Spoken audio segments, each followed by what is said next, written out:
Marami na excited sa muling pagbubukas ng bahay ni Kuya sa kanyang Instagram Live noong April 5. Inanunsyo ng ABS-CBN TV Production and Star Magic Head Laurenti Jogi na magbabalik na ang Pinoy Big Brother para sa ika-11 regular season nito.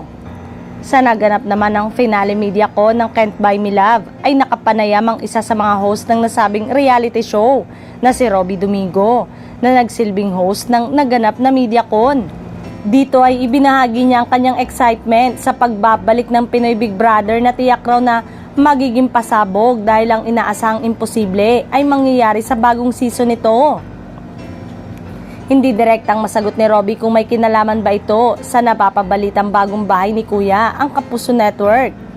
Pero nang tanungin siya kung welcome ba ang Kapuso host na sumama sa lumalaking pamilya ng Pinoy Big Brother, ay sinagot naman nito na oo.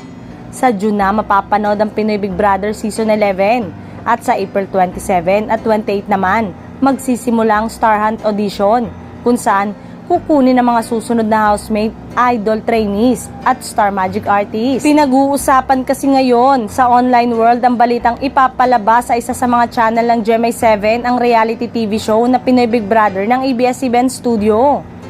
Ngayon pa lang nga ay marami na ang excited sa muling pagbubukas ng bahay ni Kuya. At ayon sa source, ay ito ang simula ng bagong era ng kapamilya reality show lalo't malapit na itong magdiwang ng 20th anniversary.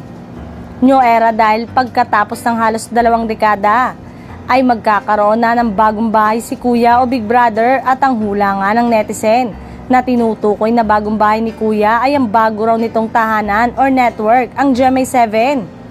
Mas lalo pang lumalakas ang ugong-ugong na magiging kapuso si Big Brother nang matweet sa X kung kailan kaya magiging kapuso si Big Brother.